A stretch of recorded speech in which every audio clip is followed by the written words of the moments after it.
Hello my friends, and welcome back to another Baldur's Gate 3 tier list. Hope you're all doing well. Today we're continuing with part 2 of my fun tier list, where I go through and rate every class and subclass based on how fun I think they are. I'm recording this before having posted part 1, and so obviously I should mention again that this is an extremely subjective tier list based on how fun I think things are. This is intended to serve as a jumping off point so we can discuss cool and interesting things about each class, and maybe help people find the fun in a character that they had maybe previously overlooked. It's definitely not intended as a list to tell you that something you're enjoying, you shouldn't find fun. In fact, I think I would go so far as to say that if someone tries to tell you that something you're enjoying isn't fun, then that's a sign they have a small and incurious mind and are not a fun person to be around. So keep that in mind as we're going through. This is what I find fun, and maybe that will be useful to you to try to find other things fun that you might not have previously considered. Before I begin, I also do want to talk about something that I should probably mention more often quickly, just because this is part 2 of a video, so while I try not to waste people's time with self-promotion at the beginning of a video, since this is part 2, I think this is a reasonable place to put it. I do daily videos, 10 a.m. Eastern every day. There's a new video from many different games, not just Baldur's Gate, and if you've mostly watched my Baldur's Gate content, there's a decent chance that YouTube simply hasn't shown you my videos from other games. So if you're enjoying this video, you can turn on channel notifications or bookmark my channel or whatever to get those videos to actually show up. Because of how the recommendation algorithm works, you may have to go out of your way to actually find them, and so if that's something that you're interested in, I really should mention more often that those do exist for people who are looking for them. Alright, anyways, with that out of the way, let's get in and start rating the classes.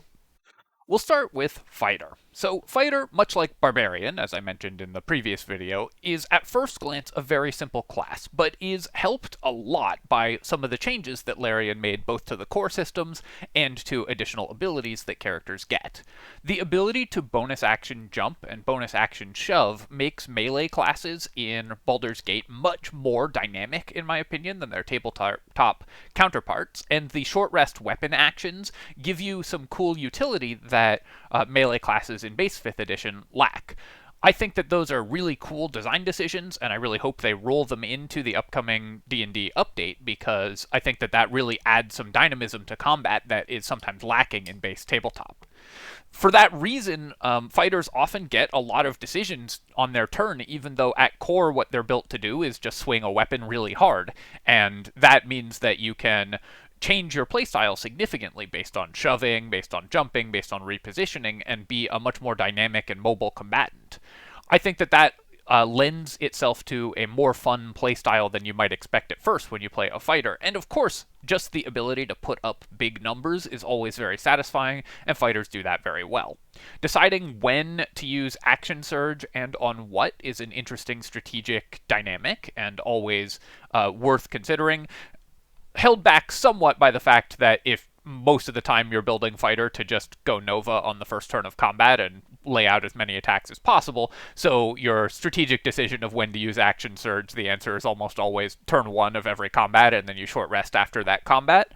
And that does bring itself back to sort of one of the downsides of fighter, which is that they're very short rest dependent, especially the more fun variants of fighter, and so you want to short rest after every combat, which means that you're long resting more frequently with a fighter in your party than you might expect, just to recharge your short rests.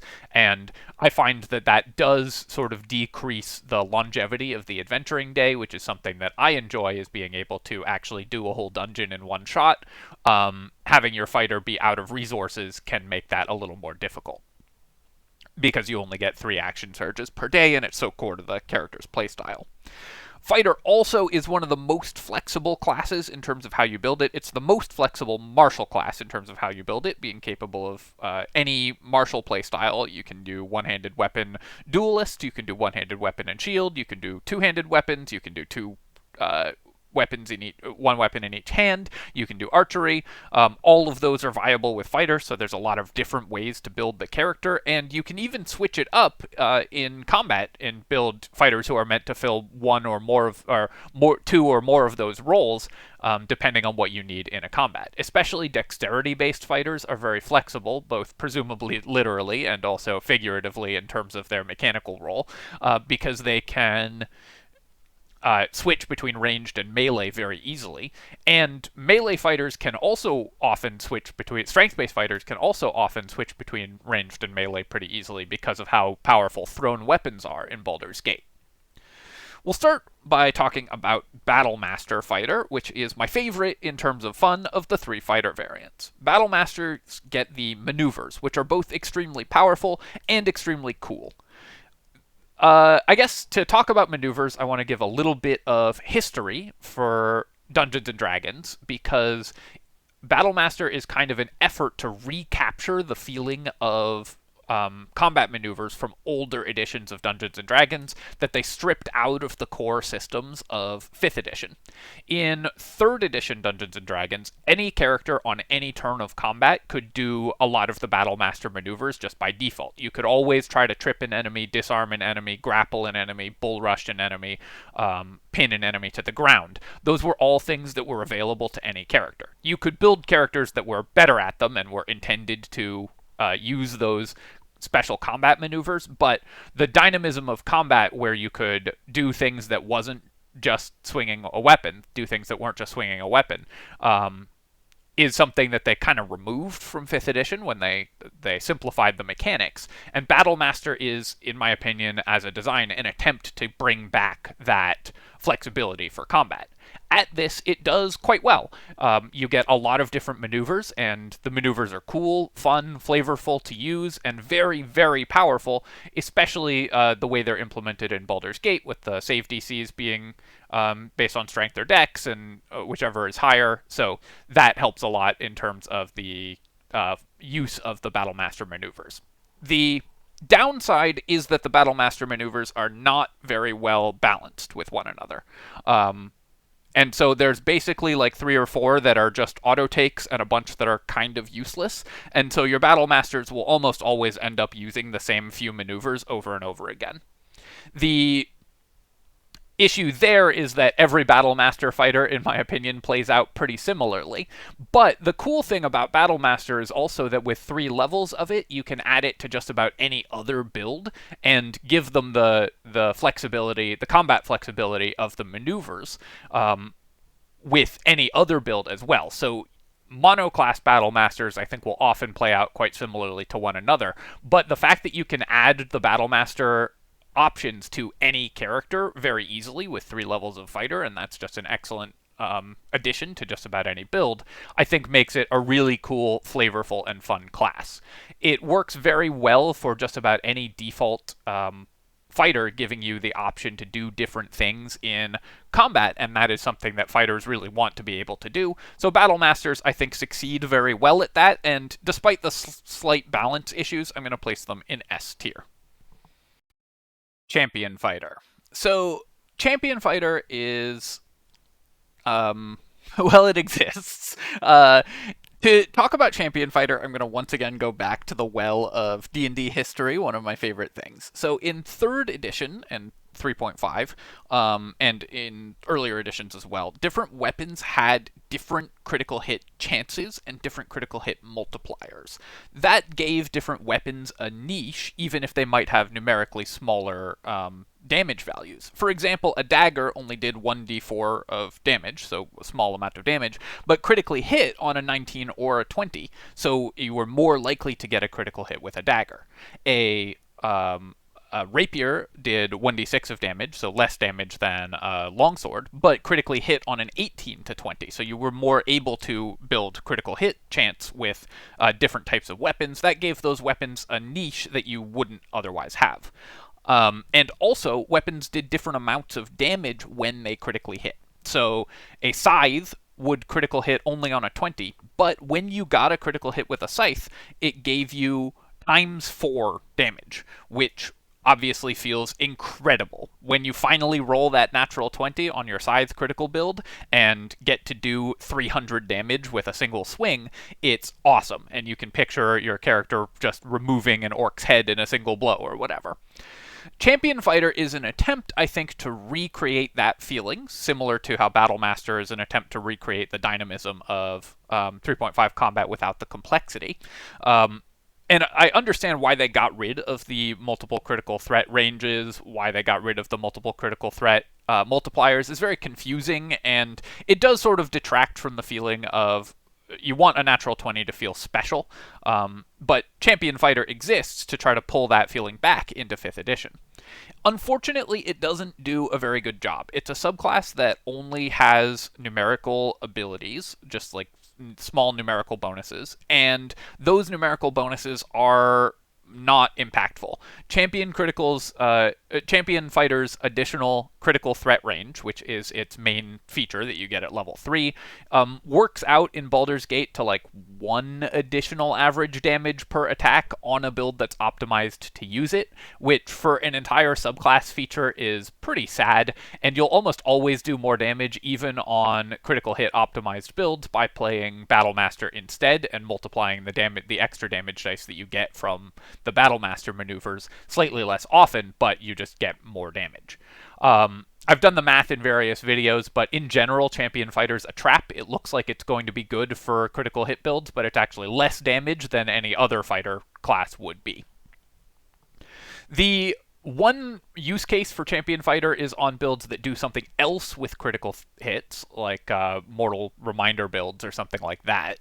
But overall, this subclass just might as well not have any abilities, in my opinion, because they're all numerical bonuses, and I already find that kind of boring design when it's just a flat numbers increase that you get from a subclass, and then those numbers bonuses aren't even good, and so the thing that it's intended to do, it doesn't do very well. So I think that Champion Fighter, of all of the subclasses in Baldur's Gate, needs a core mechanics rework from the ground up. I think that it just does not accomplish the design goal of the class, and the design goal of the class isn't that great from the beginning. I think that you could do something pretty fun with a Champion Fighter who got like cool effects on a critical hit. So you could have it do be more of a critical hit based build, or got extra damage dice that you could then multiply with its critical hit bonuses, and so on.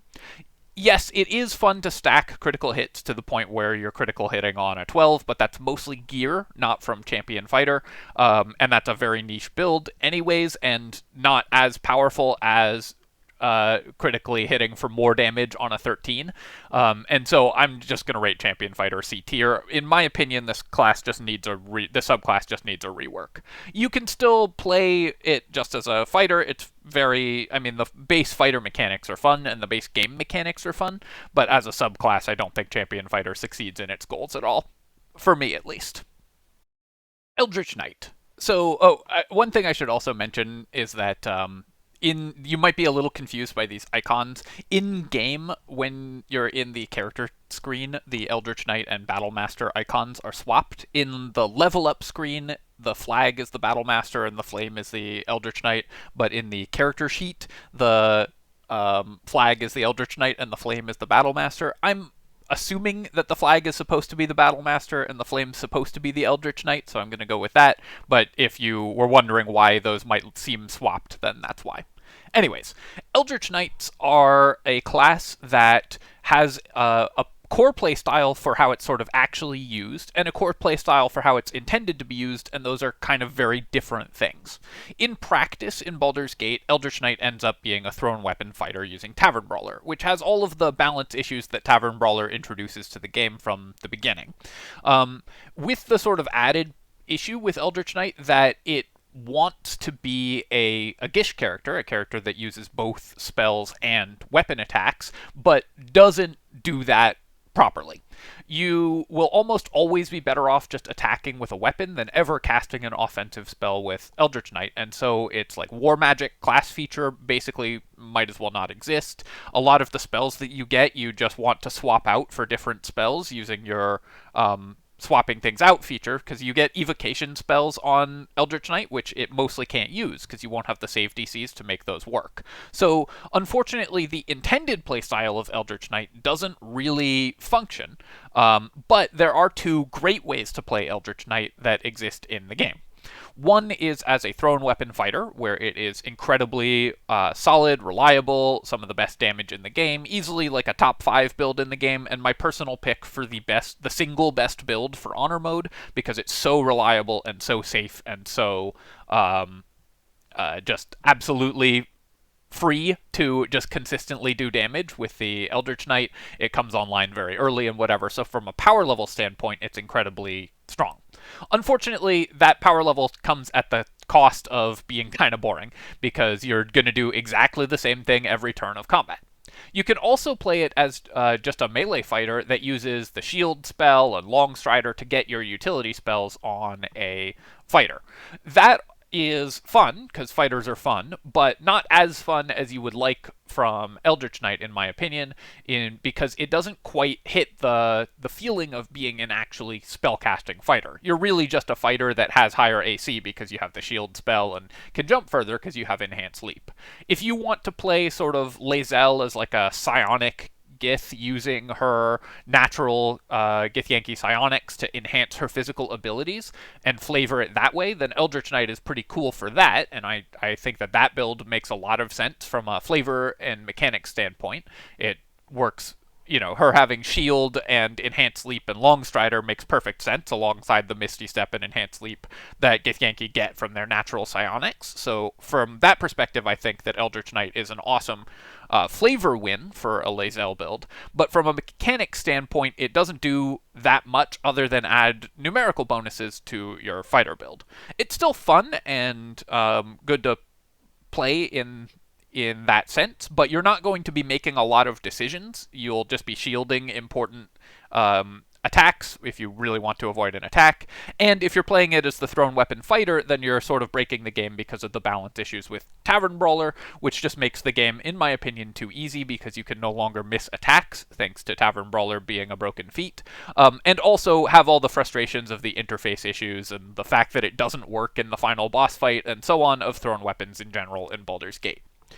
I would like to like Eldritch Knight more, because I think it's a really cool concept, and, I rated Valor Bard as S+ tier in sort of the same vein as a character that does both melee attacks and spellcasting, but I think that Eldritch Knight doesn't fill the power fantasy that it's attempting to fill, and while it's mechanically an excellent character, the ways that it plays out in practice, I find are pretty samey over the course of a playthrough. So I'm going to rate Eldritch Knights as a B tier class. I think they're a solid class to play. I think they're great for beginners if you remember that war magic isn't real.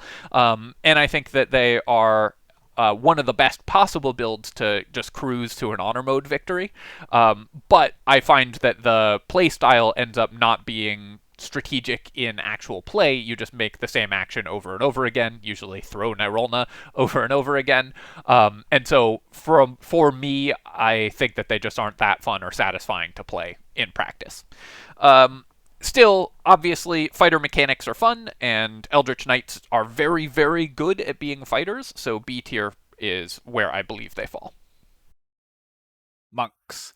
So Monk is a really interesting class to rate, because I think that the core gameplay of Monk is awesome. The hit-and-run striker playstyle of being relatively squishy as a melee character, but having a ton of mobility and high damage to offset that, so you can move in and out of combat, dealing a bunch of damage, crowd-controlling enemies, and then retreating to safe locations at the end of your turn, I think is really cool and really satisfying. Because monks have lower hit points and armor class than other melee characters, typically, you have to rely on your mobility in order to avoid putting yourself in danger, and I think that that is a really cool dynamic and a really fun way to play the game. Having high mobility is always really exciting, and monks are one of the best at it, of course, because of unarmored movement, and the fact that you also just get to make 20 attacks in a round, I think, is really fun to play, of course, because putting up big numbers is very fun. However, when talking about monks, we do have to, we're once again gathered here today to talk about Tavern Brawler, because Tavern Brawler is custom made for monks. It's an unarmed attack feat for an unarmed attack class, and Tavern Brawler is, unfortunately, in Baldur's Gate, implemented poorly in a way that breaks a fundamental design and balancing rule of Baldur's Gate 3. I'm not going to repeat this over and over again. We've already talked about it with Berserker and Moon Druid, but it makes your attacks hit too reliably and do too much damage for the intended balance of the game. That means that monks, in actual practice, if you're playing a Tavern Brawler monk, often end up not playing in the cool and interesting way that they're supposed to, but instead just soloing encounters before they start, by virtue of just doing too much damage too reliably, thanks to Tavern Brawler and all of the specially made magic items that are available for specifically monks in the game. And that is compounded by what I believe to be a design flaw in the monk's core class design in the way that Stunning Strike works. Stunning Strike being a repeatable hard CC that you basically don't have to spend a real resource on. By the time you get it, key points are so plentiful and refresh so easily that you'll have enough to Stunning Strike multiple times per turn. And the fact that you can use it multiple times per turn, so you can try it again if you fail with it, means that enemies will often spend the entire encounter stunned against a monk. Dungeon Masters hate this ability, and if you've ever watched any Critical Role, the actual play that has done a lot to make Dungeons and Dragons famous recently, you can watch Matt Mercer getting increasingly frustrated with this ability as it ruins encounter after encounter that he's trying to make fun television out of. And as a Dungeon Master, it really feels bad to have monk stunning all your monsters, because you're trying to make exciting and dramatic encounters, but your monsters aren't getting to do anything. Sort of turns the game into an arms race between you and the players, where if you put a stun immune enemy in the game, it feels specifically targeted at nerfing one of your players' best class features. But if you don't include stun immune enemies in the game, then it sucks a lot of the drama out of combat, because your cool monsters spend the whole fight stunned. So that binary makes the game a little bit harder, and I wish that that Stunning Strike worked in a different way, so that it was less of a binary thing. Maybe you have to set up combos to land multiple hits before you can actually stun an enemy. Maybe the first hit slows and the second hit stuns or something. I think that would be one way that you could fix that dynamic. But as currently designed, it's very binary. If it works, then you don't play the encounter, and if it doesn't work, then your class feature didn't work, and that also feels bad. So Monk is a class that in Baldur's Gate 3 especially is a little bit at war with itself, because it has this really cool mobile playstyle that gets a little bit eaten by just doing too much damage and stunning enemies too reliably, and end up not playing the encounters as a result. For that reason, I think that monks are really fun at base, but have some balance issues that pulls the class back from being as fun for me as I wish they were. Although, obviously, you can play non-Tavern Brawler monks, and I think that playstyle is really fun, but it does mean that you are playing the class less than optimally, which obviously requires some discipline and effort on the part of the player. Four Elements Monk. So this is a class that I want to love, because it's so cool thematically, conceptually, visually. Four Elements Monk, they knocked it out of the park. The fire fists of the fire snake look awesome, and you feel really cool when you're using them in game. The downside of Four Elements Monk from a mechanic standpoint is that it doesn't do anything, really, that Open Hand Monk doesn't just do better. The spells that you get will have relatively low DCs, because they're going to be based on your wisdom, and they're just copies of spells from for the most part, they're just copies of spells from other classes, and for the most part, it's always worse to spend an action casting a spell with your 4-element monk than it is to just punch, because it's just more efficient to spend your action on damage with a monk, which does so much damage, than it is to cast a low-level spell, because especially when you won't have high enough wisdom for the save DCs to be high. I think that a way they could fix this character is by making the spells use maneuver DCs, use the higher of your strength or dexterity, and then it could be have a cool niche as a physical stats spellcaster, something that otherwise doesn't exist. But as is, it requires you to have high wisdom if you actually want to use the spells, and then even if you do that, it's often not that great to use the spells, so it's a class that's kind of at tension with itself. That said, the thematics are so cool, and the mechanics of it are really fun as well. And the like punching at range, pushing and pulling enemies, the ice block is really fun. All of those things are really cool and unique options for the class to have. It plays pretty well as a Tavern Brawler monk, just doing lots of damage. It plays pretty well as a non-Tavern Brawler monk, using the more unique abilities of the class. But for the most part, in actual play, the way it plays out is you cast Fists of the Fire Snake, and then you punch a lot. And then you just do a little less damage than you would have if you were just playing an open hand monk and getting the same amount of damage passively instead of having to spend resources on it.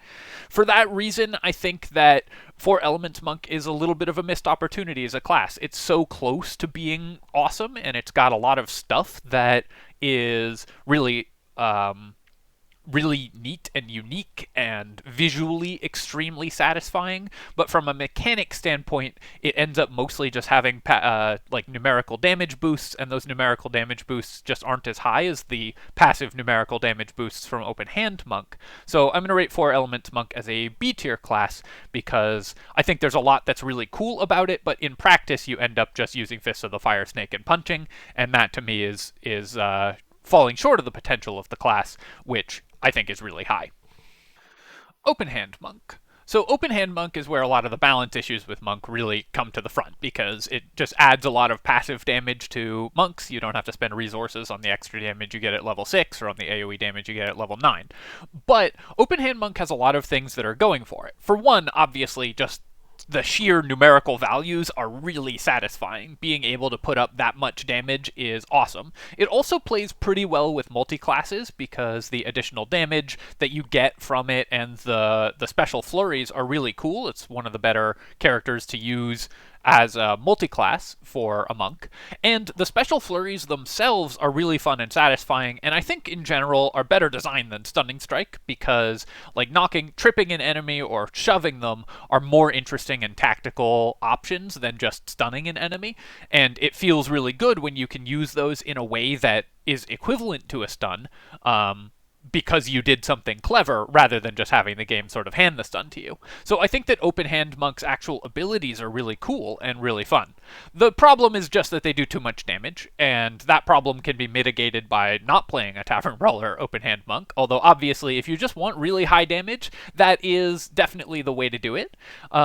I think that Open Hand Monk is an A-tier class because the core gameplay loop is really satisfying, but there's enough balance issues with the class that you end up not actually having to change your playstyle from encounter to encounter. You walk up to enemies, you stun them, you flurry of blows, and they die because Tavern Brawler breaks the game, and because Open Hand Monk just does a lot of damage. I also will say that it's not the passive damage that you gain from the monk class is not that satisfying to me as from like the level 6 feature is not that satisfying to me as a subclass feature. I tend not to enjoy things that are just passive damage boosts, but the bonus action, the extra special flurries are really cool from Open Hand Monk, and so I really enjoy those. And the AoE attacks that you get at level 9 are awesome thematically and viscerally very satisfying. So there's a lot that I really like about this class. Similar to Berserker Barbarian, it is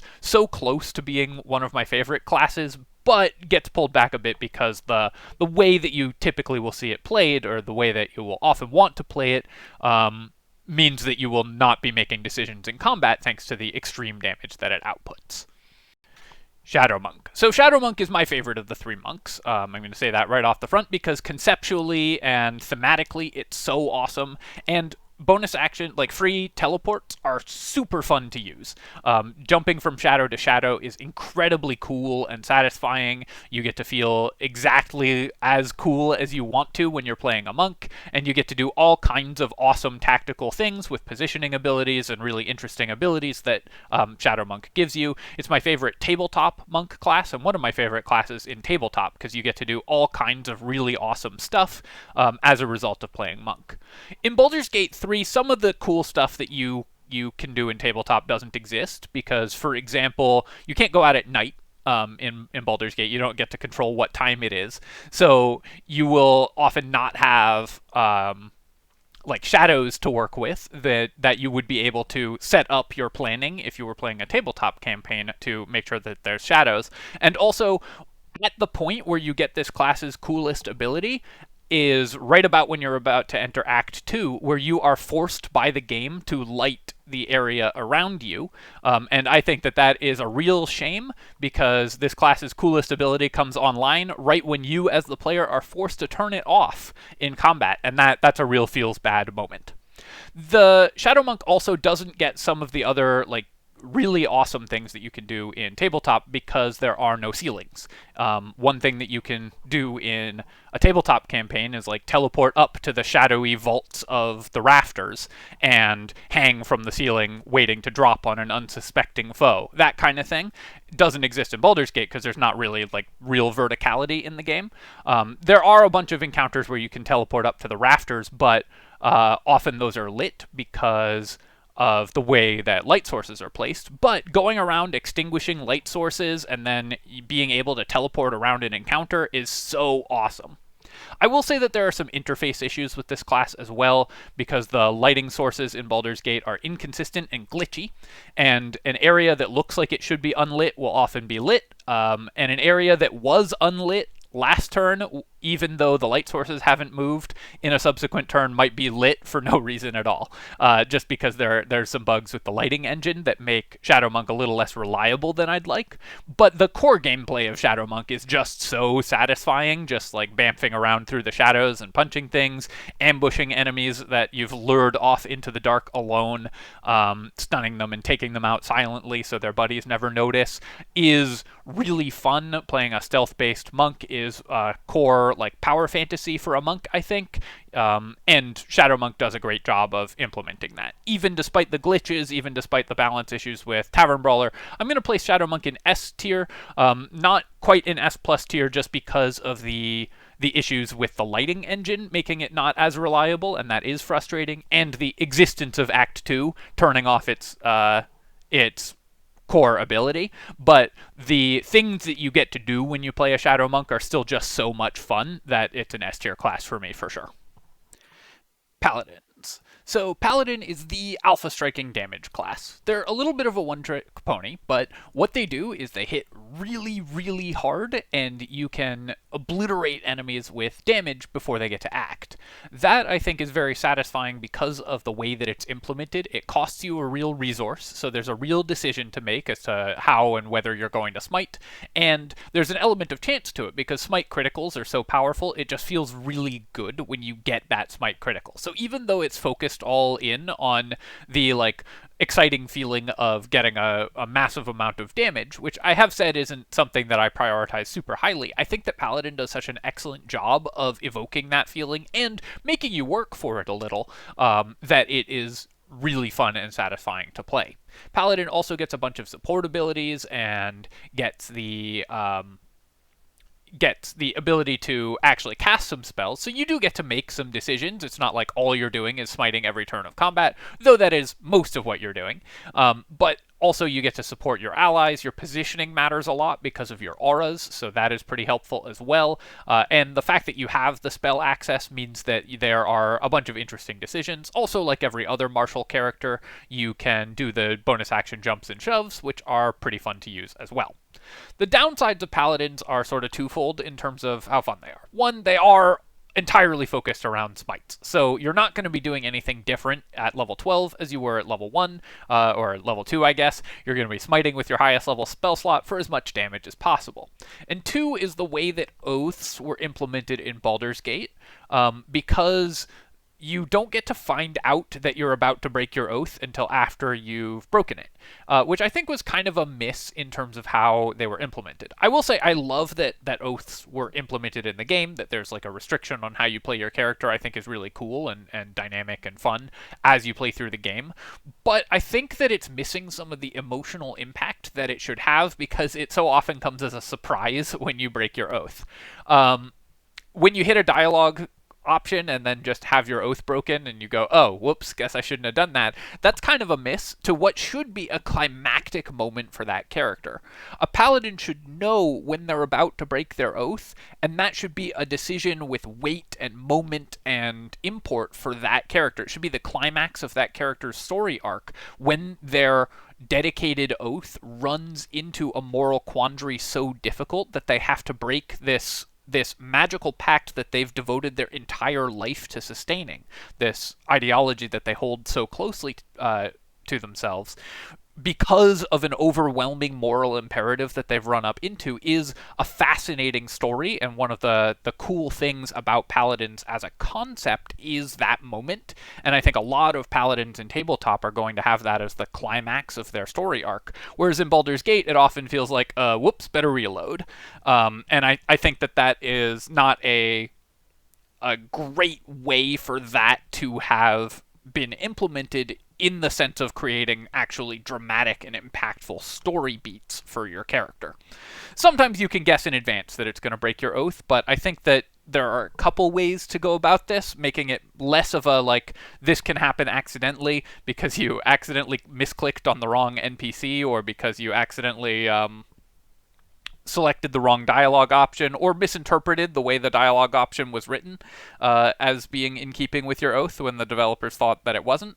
But the way that Paladins work in-game right now, I think, is missing some of that emotional impact that they should have in terms of the fun for the character. That said, mechanically, I think that Paladins are very successful. You just do a massive amount of damage, and the story arc and dialogue option and unique dialogue options for Paladins are still really good. That's just a quibble that I have with how the oath system actually functions. Oath of the Ancients. So Oath of the Ancients is, I think, my favorite of the 4 Paladin subclasses because it gets the most interesting spells and the most interesting class features. I think that the spell damage resistance aura is really cool and interesting. You get it late enough in the game that it doesn't shut down early game encounters or like obviate early game spellcasters, and because it's a relatively small aura, it has some positioning requirements that make combat more interesting.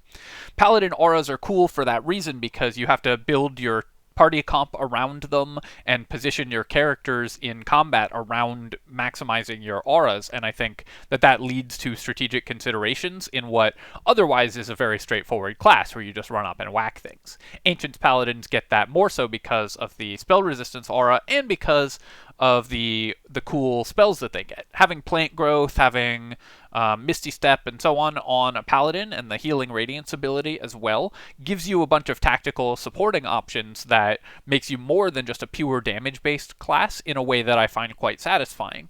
Ancient Paladins also do one of the best dexterity-based Paladins. You can build a more defensive Paladin or a more offensive Paladin, so you're relatively flexible in how you build the character. And because you're a Paladin, you get the unique dialogue options from Paladin. You get to have the dialogue skills because you're going to be a charisma-based character class. One downside of Paladins in general in Baldur's Gate is they're pretty incentivized to chug elixirs every day, just like monks, because of their high attribute requirements, and I find that sort of aesthetically displeasing. But a lot of them you can build as dexterity-based Paladins, and I think Ancient Paladin makes the best use of a dex-based Paladin as well as a more defensively minded Paladin, so you don't have to chug elixirs in order to maximize your character. For that reason, I think that Ancient Paladin is just a powerful, flexible class. You do a lot of damage, you can build it more offensively, more defensively, you get enough spells that do cool enough things that you can change your strategy from combat to combat. It is still a little one note. I mean, you're still a Paladin, so what you're doing is smiting for as much damage as possible every turn of combat, and that's going to be the same at level 12 as it is at level 2, but your positioning requirements do change over the course of your levels.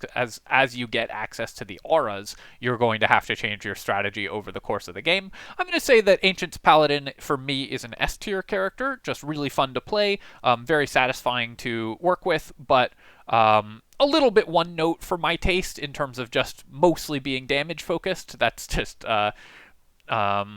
I would like to have like a couple more decisions to make, maybe more unique smites. Spells would really help amp up Paladin. Things like Thunderous Smite do really well, but the other ones tend to be pretty weak, so you often will only use that or just use them to stack even more damage on single attacks. But overall, just such a fun character to play. The satisfaction of swinging a greatsword for 200 damage is definitely there, and when you get your high damage critical smites, it's super fun. Very flexible character that can be built in a lot of ways, offensive and defensive. S tier for sure. Devotion Paladin. So this is another class that I haven't personally played. I don't think I've even used it as a one-level dip for anything, so I think, basically never taken a level of Devotion Paladin in-game. So I want to emphasize up front that I don't have a lot of direct experience with this class. Just looking at it, it looks like it's mostly numerical bonuses, so it's going to be just as fun as any other Paladin. Just getting some numerical bonuses to the class. Getting Sanctuary on a Paladin is kind of cool. That gives you some other options that other Paladins don't have to help defend their allies. But other than that, you're just adding some bonus damage to hit, bonus chance to hit. I'm going to go ahead and say that much like War Cleric, I don't have a lot of direct experience with this character, or any direct experience with this character, but it looks fun enough. Paladins are fun to play. I'm going to put it in A tier. I'm open to any Devotion Paladin fans out there letting me know what's cool and unique about this class. Oath of Vengeance. So the core power fantasy of Oath of Vengeance is picking an enemy and hunting that enemy down relentlessly. In Baldur's Gate 3, the fact that you can self-cast your Vow of Enmity does detract from this a little bit, because you can declare yourself your own worst enemy and then lash out at everyone around you, which is admittedly very funny, but does remove some of the unique flavor of the class of picking a single enemy to hunt and focusing your attention on that enemy to the exclusion of all else, which is one of the cool things about it. That said, just being a damage-focused paladin, making smite attacks, landing a bunch of damage is often really fun. What you're going to do in combat is you're going to cast Vow of Enmity, and you're going to whack things, and you're going to be very good at that because you have a lot of tools to support that. The advantage on attacks means you're going to get that cool feeling of critically hitting with smites more often and just do enormous amounts of damage. You get Misty Step to reposition, which is kind of nice to have on a melee character, although that is available from items. It's nice to have it on a melee character so that you can get into combat. And of course, just like every other melee character in the game, you get to jump and shove as bonus actions as well. Relentless Avenger, the level 7 ability, is kind of a non-entity, and I wish that one was a little cooler, so you could have the sort of relentless pursuit aspect of the character be more emphasized as something cool that you're trying to do. But overall, I think that Vengeance Paladin does a great job of just being kind of an awesome character for doing a lot of damage. You get to choose, you get to cast Vow of Enmity and then whack things for massive critical hits. You get the dialogue skills, you get the bonuses that every paladin gets. I'm going to say that because it is relatively one note, that I am going to place it in A tier, because it's entirely damage focused, and it's very, very good at that, and I think that that's a fun thing to be. But it's never going to change strategy. And it's also held back a little bit, I think, because Oath of Vengeance Paladin doesn't really get class abilities after level 3. So you're going to spend a lot of levels feeling like you're not getting anything new, just doing more damage. And doing more damage is always fun, and that's why you play a Paladin. But there's a lot of levels in the mid-game where I think you are not going to feel like you're increasing the power level of your character. So for me, and where you aren't changing your strategy from encounter to encounter, for me that is a little less fun to play than Ancient's Paladin, which can adopt different postures and changes its strategy over the course of the game. But Vengeance Paladin is still just super fun and satisfying to play. You just hit things really, really hard and put up massive damage numbers, and that is very fun. Oathbreaker. So Oathbreaker is the paladin that is putting together their life after the climactic story beat in which they broke their oath. They should be struggling with the impact of that emotional moment, and I think that the game does a pretty good job of representing that when you become an Oathbreaker, with the Oathbreaker Knight showing up and you having to dedicate yourself to having broken your oath. But I think from a sort of dialogue standpoint, later in the game, the Oathbreaker Knight unique dialogue often just assumes that you are as evil as possible, not a character who's faced a tremendous moral quandary and has had to dedicate themselves to a new a new ethos as a result of that. And so I think you do lose some of the subtlety that maybe should be present in this character's sort of emotional journey. That's from a story perspective. From a mechanical perspective, I think that Oathbreaker works reasonably well, although there's a couple pieces that I wish were a little bit different. You get a massive numerical boost, which are always okay. They're nice to have, but they're not particularly exciting. But it comes in a way that I think is pretty cool.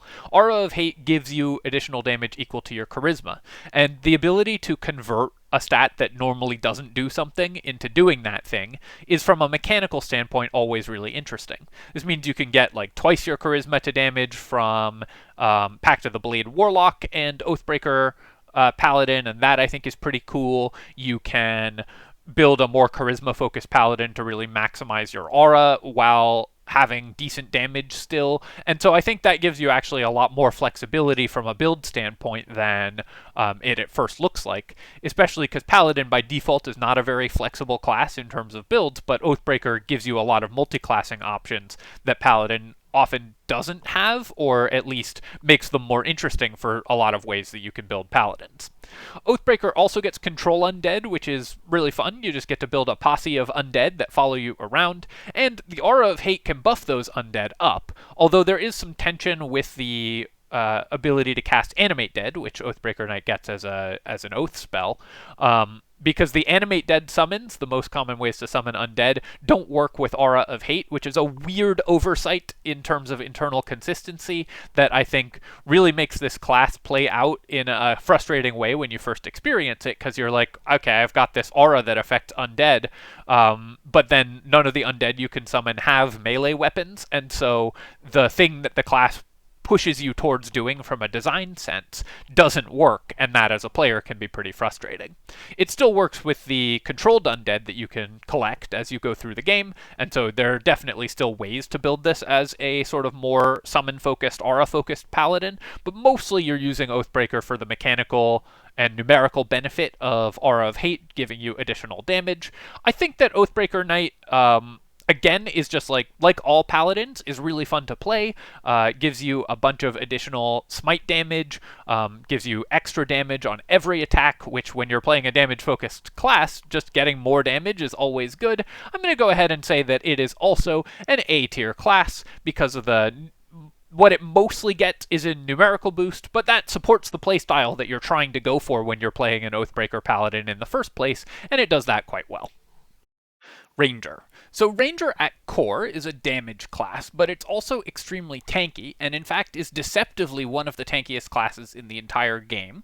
And I think that that's a cool niche for a character to fit. Rangers work really well when you conceive of them as hardened survivalists, because they are very difficult to kill, they're very good at doing their job, and they get a lot of neat options over the course of the playthrough where you can sort of customize your ranger. You can choose between melee and ranged fighting, although ranged is generally better from an optimization standpoint. Melee rangers can be really fun as well, and they get a lot of things that support those playstyles. They also, unfortunately, get a lot of things that don't really do anything. They get a lot of abilities that are very, very minor or almost useless. And so a lot of ranger levels, you'll be picking between a bunch of options, but that don't actually change your character. And to me, that's a kind of frustrating experience of being asked by the game to pay attention to this decision that ultimately doesn't matter because the bonuses are so small that there isn't really a difference between what decisions we're making when we're leveling up our ranger.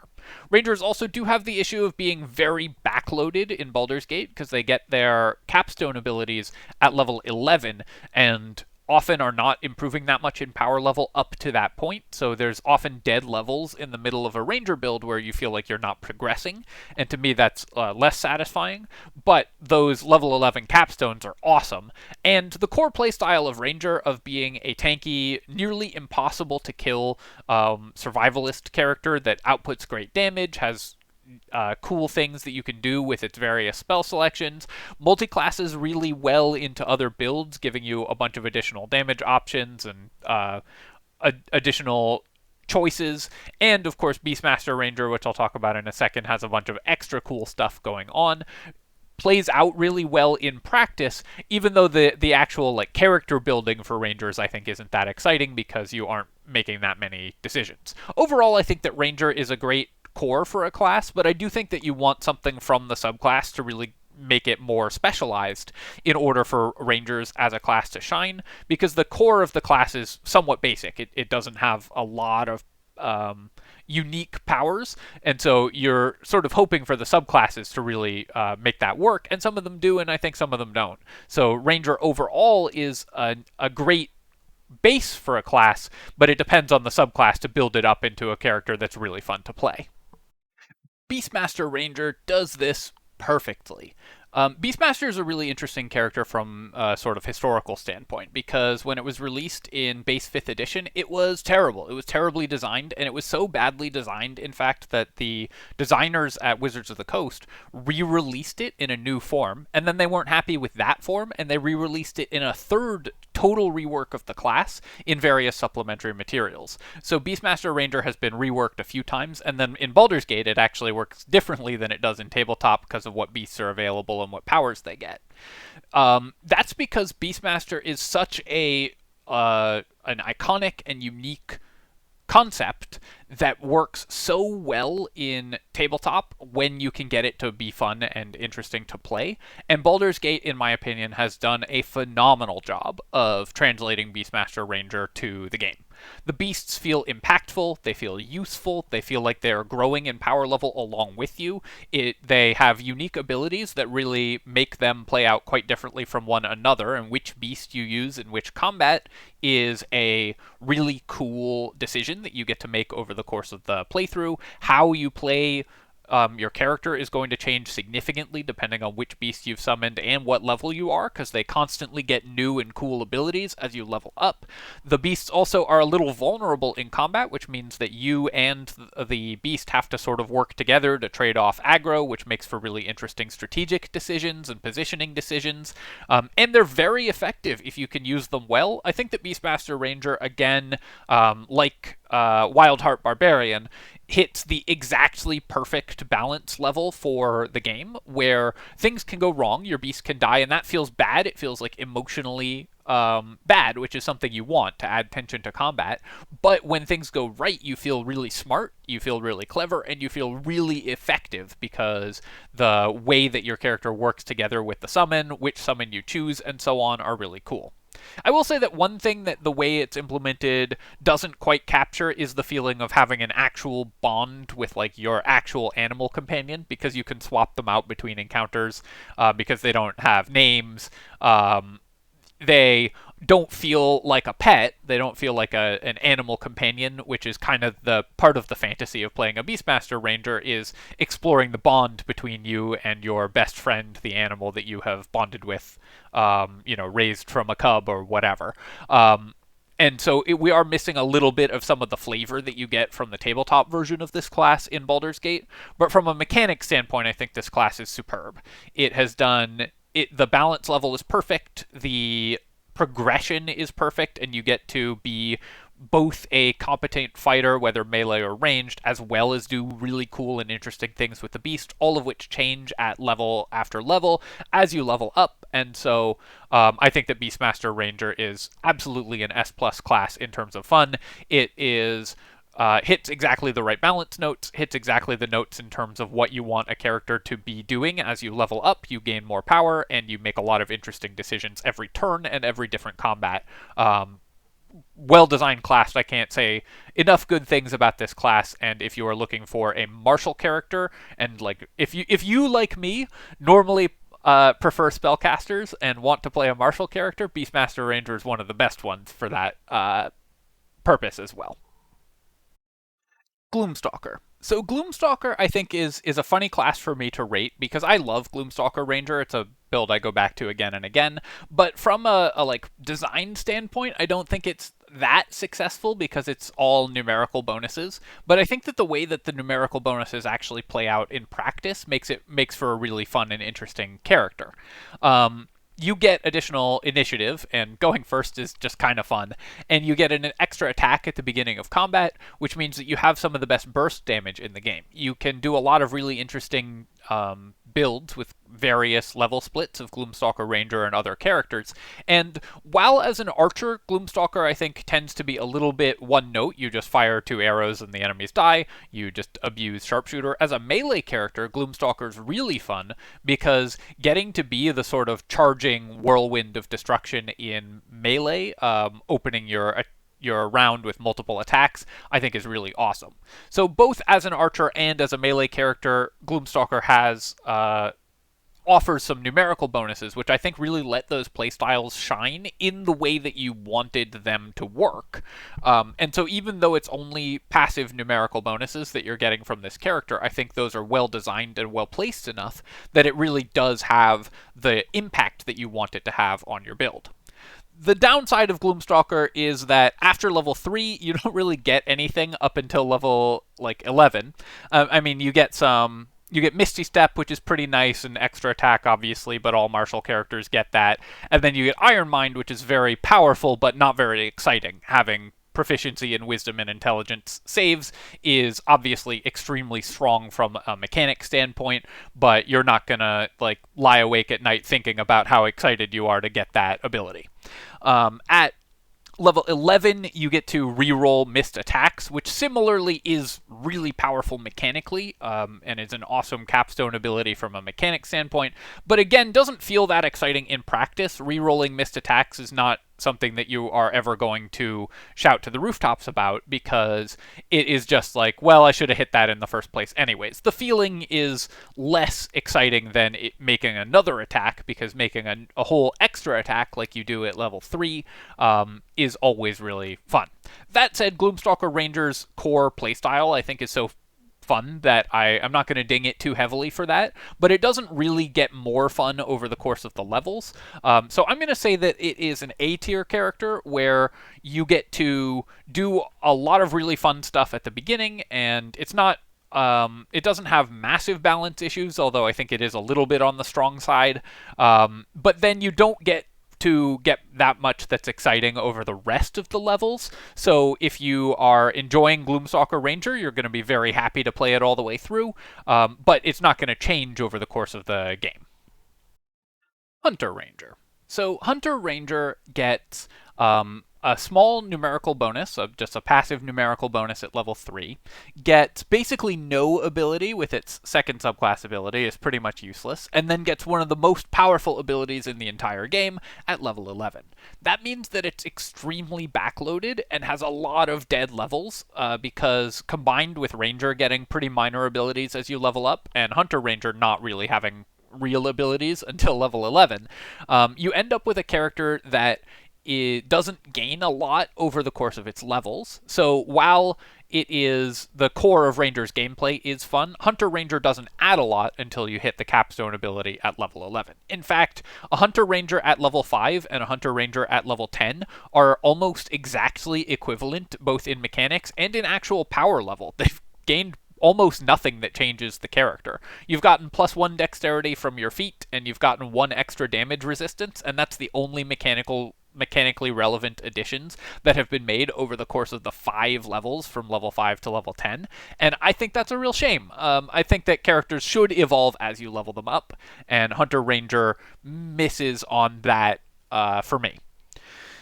What it does do, though, is at level 11, you get to blow things up. You get the nuclear launch of Whirlwind Attack or Volley, and so you have sort of hauled your Hunter Ranger across the 10 levels of getting it to level 11, and then you get one of the most satisfying moments in the game of blowing up the next encounter that you face, because you can hit everything with a single attack. And that is awesome. Volley is incredible. Whirlwind Attack is really, really satisfying to use, and both of those are incredibly powerful, incredibly thematic, incredibly fun abilities, and it's what you played Hunter Ranger for in order to get to this point.